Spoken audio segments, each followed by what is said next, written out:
तो फिर ढोल बजाते हुए उठेगा? ये उलमा बैठे मुफ्तियान इकराम है, इनसे पूछ लो। जिस हाल में मरोगे उसी में उठाए जाओगे। हाँ, अगर कोई सजदे में मरेगा तो वो सजदे में उठाया जाएगा। कोई कुरान पढ़ते हुए दुनिया से जाएगा तो तिलावत करते हुए उठाया जाएगा। कोई ढोल बजाते हुए मरा तो फिर वो कहीं शादी का डीजे चल रहा था और नीचे वायरिंग बिछी थी, है ना, और तार नंगा था, लड़के का पैर पड़ गया और जो करंट लगा, जो कांपा है ना, तो लोग कह रहे हैं कट निकाल लिया, कट। 1.5 मिनट ना लगा, सारी कट निकल गए। फिर जितने कट थे वो खत्म। अगले दिन पूरे जिस्म में कट ही कट थे पोस्टमार्टम के। ओ भाई, मौत का कुछ नहीं पता कब आ जाए, कुछ नहीं पता। उजाले अपनी यादों के हमारे साथ रहने दो, न जाने किस गली में जिंदगी की शाम हो जाए। कितना पक्का साथी है हुसैन नमाज का, और नमाज ने कितना साथ दिया है हुसैन का।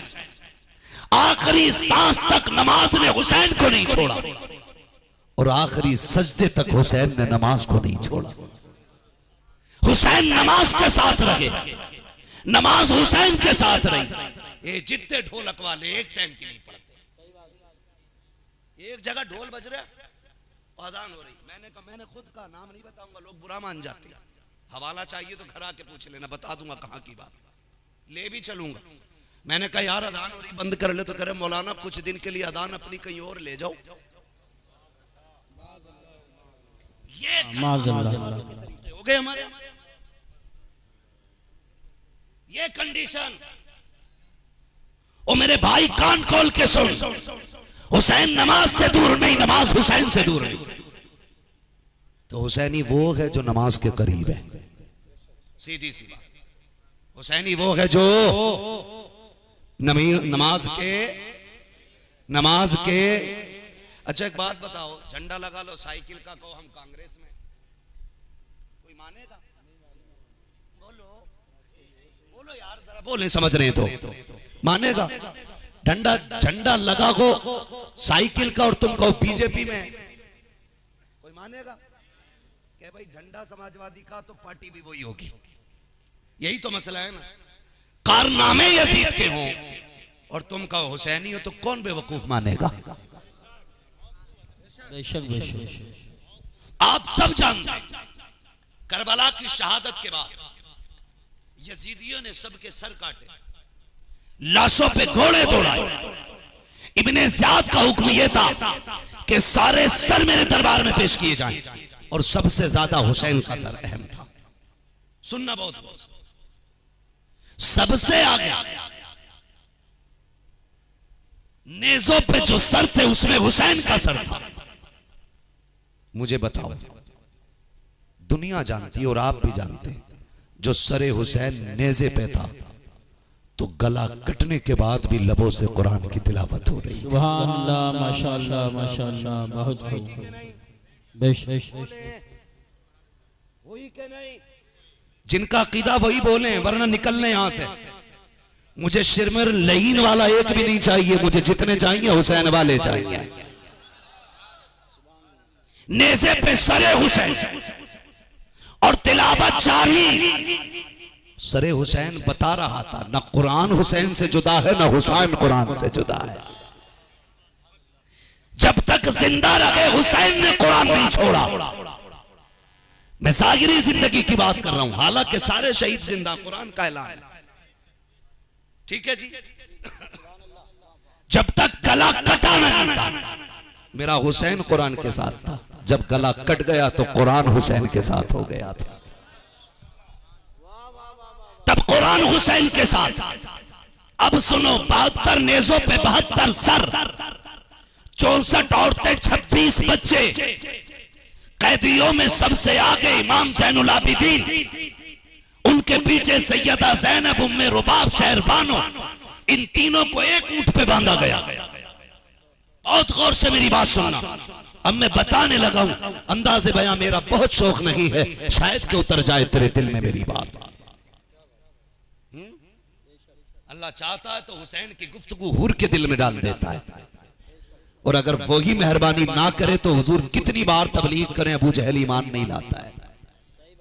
सीधी सी बात, समझ गए? मेरा और इन तमाम उलमा का कई बार हैं मौलवी तकरीर कर रहे हैं, सदन नहीं रहा कोई।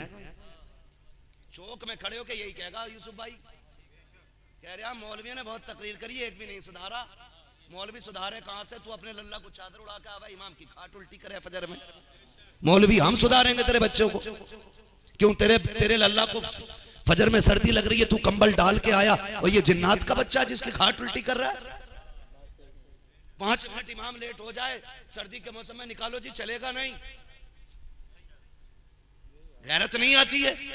जितनी नमाज इमाम पे फर्ज है उतनी तेरे बेटे पे भी है।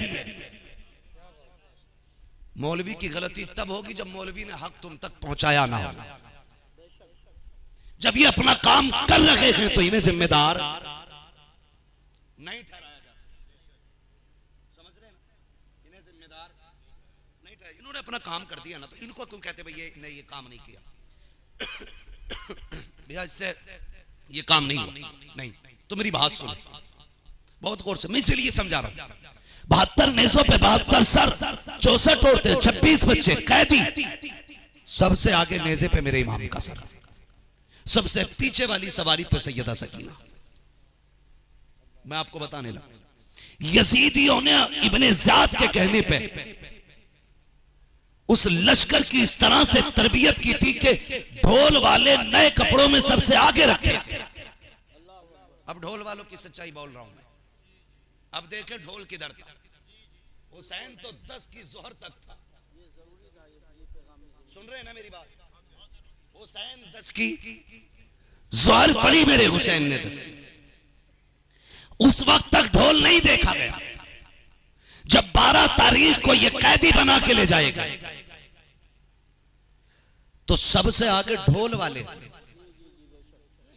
नए कपड़े उनको पहनाए गए, बड़े बड़े ढोल उनके गले में थे। और ये हुक्म यजीद का अमर इब्ने साद को इब्ने ज़ियाद का था, कैसी तशहीर के साथ लाना ताकि कोई यजीद की मुखालफत के लिए खड़ा ना हो सके। और जश्न मनाते हुए लाओ हमने बागियों पे फतह पाई है। माजरत के साथ एक बात कहूं, एक ज़हन ये भी दिया जाता है कि हम जश्न वाले लोग हैं, और दूसरी जमात हमारी ये कहती है कि हम जश्न वाले लोग नहीं हैं, हम हुसैन के दर्द वाले लोग हैं।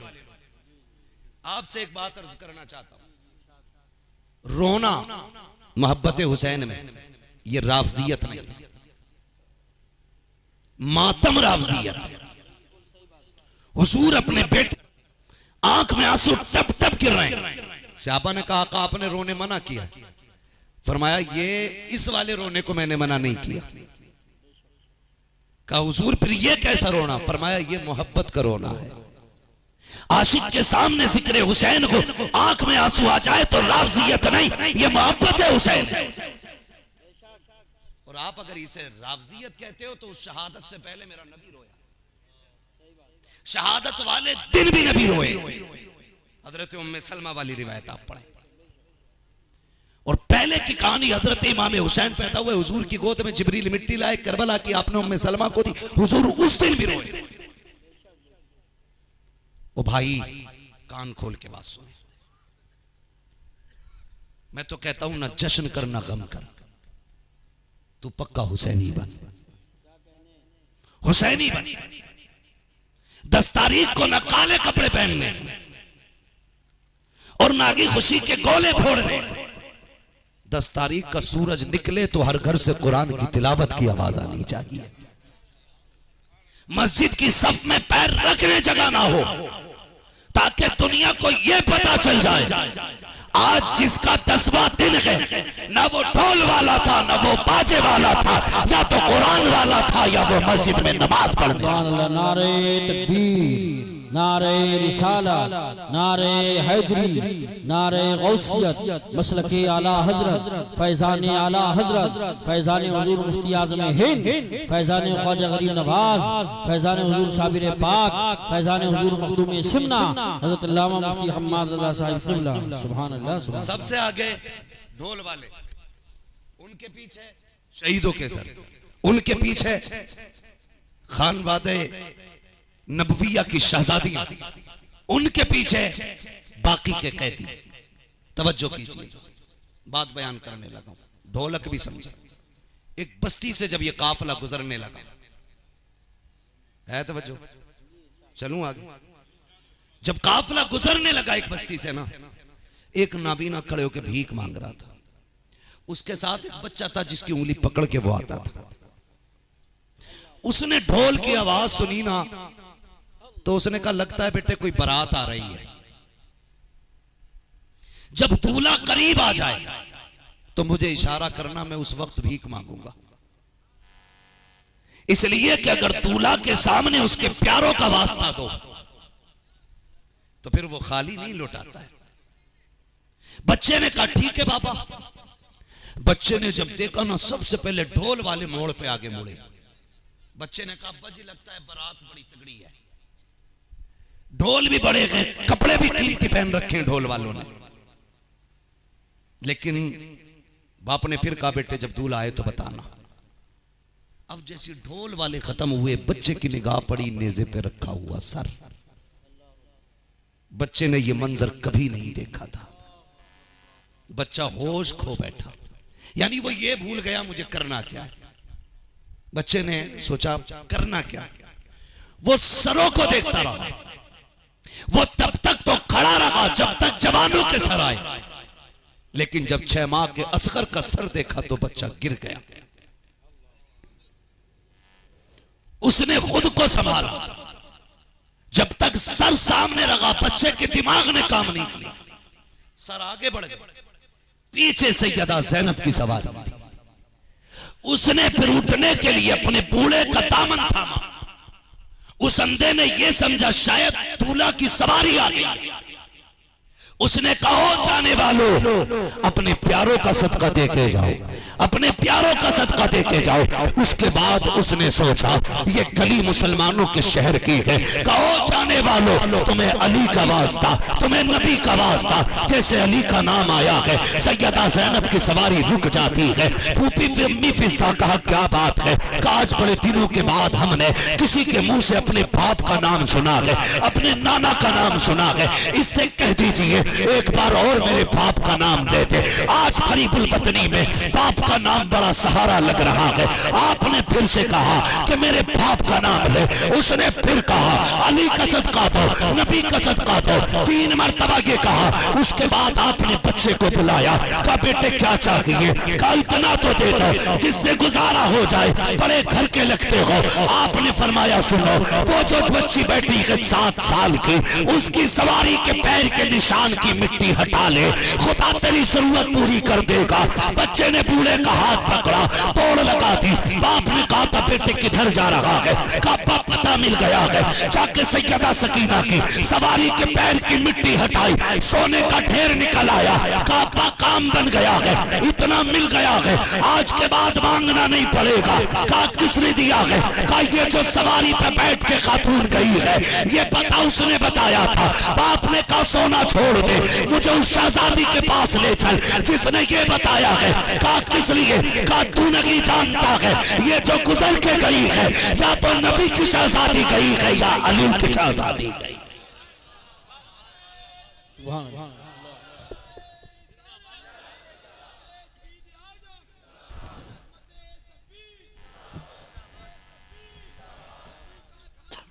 जिंदा ओ भाई, इन्हें मजबूर न समझना।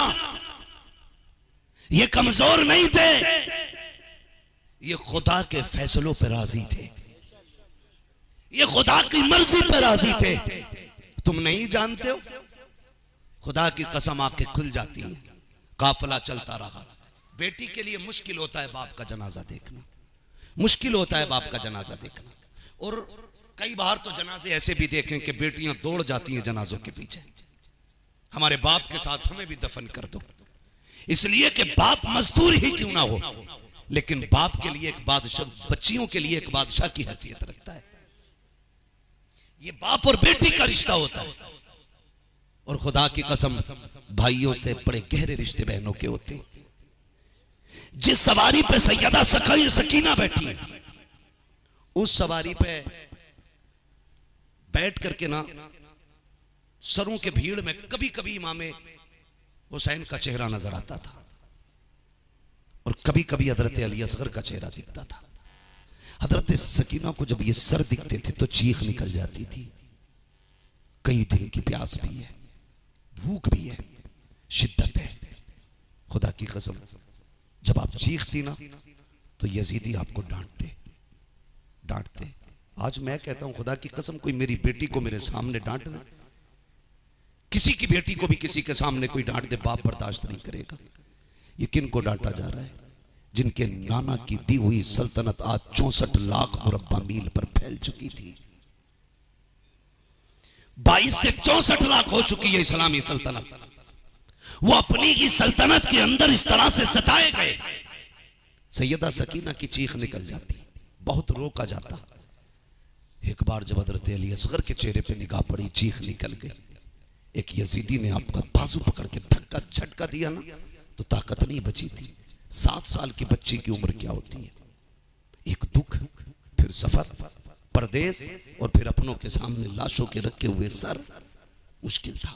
गिर गई नीचे, गिर गई, किसी को पता नहीं चला। शाम होने लगी, नमाज के लिए काफिला रुका। कुर्बान जाओ अहले बैत थार पर। कहती है प्यास है, भूख है, सफर है, पैदल है, थकन है, टूट है, सब कुछ है, लेकिन नमाज एक वक्त की भी कज़ा नहीं है। पानी नहीं दिया जाता, तयम्मुम करके वुजू कर रहे हैं। यजीदी अगर ठहरते थे तो उनके शामियाने लगते थे। अली की बेटियों के लिए आसमान के सिवा कोई शामियाना नहीं। जहां जमीन पे बैठ जाएं वही फर्श बनता था और ये खुली छत उनका आशिया शामियाना था। इबादत से फारिग होती, फिर सफर आगे होता। मगरिब की नमाज पढ़ी, सफर की तैयारियां हुई, आवाज लगी चलो तैयारियां कर लो। सारे सवारियों पे बैठ गए। जब चलने की बारी आई, ऐलान हुआ चले। थोड़ी देर के बाद काफिला वहीं का वहीं, रात चला ही नहीं। शोर हो गया, काफिला आगे क्यों नहीं चल रहा है? सैयदा ज़ैनब ने कहा, ज़ैनुल आबिदीन जी फूफी का पूछो तो ये जा क्यों नहीं रहे? आप कहते हैं कि ये लोग ये कह रहे हैं कि जिस नेज़े पे हुसैन का सर है वो आगे नहीं जा रहा है, आगे नहीं जा रहा है वो। फूफी क्यों नहीं जा रहा है? अल्लाह अकबर। इमाम ज़ैनुल आबिदीन भी अपनी फूफी से, अली की बेटी से पूछ रहे, फूफी सर जा क्यों नहीं रहा आगे? सैयदा ज़ैनब ने कहा जरा देख तो सही, कहीं सकीना तो पीछे नहीं रह गई है। कहा कि जब करबला के मैदान में हुसैन जा रहे थे, उन्होंने जाते जाते कहा था ज़ैनब सबका ख्याल रखेगी, मेरी सकीना का खास ख्याल रखना। इमाम ज़ैनुल आबिदीन ने आवाज दी सकीना है, लेकिन सवारी पे थी नहीं। कहा फूफी नजर नहीं आती, आप सवारी से नीचे उतर गई। हर कचाबे में जाके देखा, हर सवारी पे जाके देखा, सकीना पता ही नहीं। कहती लगता है पीछे रह गई है। जिधर से काफिला आया था उधर दौड़ लगा दी। तो जहां हजरत सकीना जमीन पे गिरी थी, कमजोरी की वजह से गिरी, बेहोश हो गई, किसी ने तवज्जो नहीं दी। आपको होश आया तो काफिला जा चुका था। आप डरी सहमी चलती गिरती एक दरख्त की आड़ में जाके लेट गई। रात का सन्नाटा है। सैयदा ज़ैनब ने पीछे दौड़ लगाई, आवाज देती जा रही है सकीना सकीना, कोई आवाज नहीं आ रही है। रात का वक्त गुजरता जा रहा है। अल मुख्तसर ये कि वो जगह आ गई जहां हुसैन की पेटी गिरी थी। आप जंगल में पहुंची हैं, आहिस्ता से जाके कहती हैं सकीना है क्या कहीं पे? धीरे से आवाज आती फूफी यहाँ आ जाओ, मैं यहाँ हूँ। आपने इतना सुना, उतर तोड़ लगाती जिधर से आवाज आ रही थी। क्या देखती हैं आप जो गई हैं? क्या देखती हैं? सकीना तनहा नहीं है, बल्कि किसी खातून ने आगोश में ले रखा है। हजरत ज़ैनब फरमाती है हाल ये था जिस तरह बच्चे बड़े बूढ़ों से कहानियां सुनते हैं, उसी तरह वो खातून मेरी सकीना से बात सुन रही थी। कहती मैंने ठहर के देखा, देखूं तो सही बात क्या हो रही है। वो खातून कहती थी बेटी तेरा नाम क्या है? तो सकीना ने कहा मुझे सकीना कहा जाता है। कहा किसकी शहजादी हो? कहा मैं हुसैन इब्ने अली की शहजादी हूँ। कहा कहां से आ रही हो? कहा करबला से आ रहे हैं। बेटी करबला में काम क्या था? का नाना का दीन बचाने आए थे। का दीन बचा लिया गए? कहा हाँ हाँ बचा के आए हैं। का क्या कीमत अदा की है? का कुर्बान कर दिया है पूरा खानदान, तब जाके नाना का दीन बचा है। का कौन कौन दिया है दीन के लिए? कहती सकीना कह रही थी हमने 18 साल का अकबर दिया है दीन के लिए, 6 माह का असगर दिया है दीन के लिए, हमने जवान कासिम दिया है दीन के लिए, हमने उमरों मोहम्मद दिए हैं दीन के लिए, हमने राकिब दोषे पैगंबर दिया है दीन के लिए। हजरत ज़ैनब कहती है वो खातून रोती जाती थी, सुनती जाती थी। उसके बाद आप कहती है बेटी बता तो सही कहाँ की रहने वाली हो? तब हजरत सकीना ने कहा था खातून आज तक तो मदीने वाले कहे जाते रहे थे, आज के बाद करबला वाले कहे जाते रहेंगे। हजरत ज़ैनब आगे बढ़ी है, का शहजादी यहाँ हो, आ मेरे सीने से लग जा। सैयदा सकीना को उठाया, गोद में लेके चलने लगी। उसके बाद आपने कहा ओ नकाब पाओ पोश खातून, हम गरीबुल वतन हैं, परदेश हैं, यहाँ कोई बदला नहीं दे सकते। अगर हो सके हमारे मदीने आ जाना, जो तूने कुर्बानी दी है एक एक करके तेरा एहसान चुका देंगे। जैसी तना कहा कि सैयदा ज़ैनब ने, आने वाली खातून ने कहा था ज़ैनब अपनों को बदले नहीं दिए जाते हैं, अपनों को कीमत नहीं दी जाती है। कहा खातून तू है कौन? हजरत खातून ने अपने चेहरे से नकाब हटाया और कहा थे मैं कोई और नहीं बल्कि मदीने से तेरी मां फातिमा ज़हरा आ गई है। अल्लाह अकबर। तुम्हें क्या लगता है उन्हें खबर नहीं थी? वो साथ थे अपने बेटों के, वो साथ थे अपने बच्चों के, वो हर कदम पे साथ थे, वो हर गांव पे साथ थे। खुदा की कसम फरमाने लगी आप अम्मी जान आप? कहा जी। कहा कैसे? कहा जब ये तन्हा थी रोई और इसने अपने बाप को आवाज दी। कहती मैं बर्दाश्त न कर सकी, मैं बेकरार होके आ गई और मैंने अपनी बेटी को गोद में लेके तसल्ली दी। फरमाया ज़ैनब ख्याल करना ये हुसैन की भी प्यारी है, ये मेरी भी प्यारी है। काफिला चलता रहा, बात बढ़ेगी बहुत ज्यादा अगर तफसील से बयान किया जाए। भाई काफिला चलता रहा। ये काफिला 12 मुहर्रम या 13 मुहर्रम को शुरू हुआ करबला से और 27 रमजानुल मुबारक को वापस मदीने पहुंचा था। कितने रमजान को? 27 रमजान को मदीने शरीफ जब पहुंचे, मदीने वाले कहते हैं या तो ये कोहराम उस दिन था जिस दिन हुजूर ने विसाल पर फरमाया था, या ये कोहराम उस दिन था जिस दिन ये काफिला करबला से मदीने आया था। अजीब कयामत थी जब मदीने की औरतें सैयदा ज़ैनब से पूछती थी हुसैन कहाँ है? खुदा की कसम चीखें निकलती थी। हुसैन कोई आम नहीं, हुसैन वो है जिसे मेरा नबी कंधे पे बिठाता रहा, हुसैन वो है जिसकी उंगली पकड़ के मेरे मुस्तफा चलते रहे। एक दिन सिद्दीक अकबर के साथ जा रहे, अचानक रुक गए, आंख में आंसू आ गए। सिद्दीक से कहते यार खड़े रहो मैं अंदर जाता हूँ। हुजूर रोए क्यों? का आवाज नहीं आ रही है? मेरी फातिमा का बेटा रो रहा है, मेरी फातिमा का बेटा रो रहा है। अबू बकर जब ये रोते हैं तो मुझे रोना आता है, बड़ा दुख होता है इनके रोने से।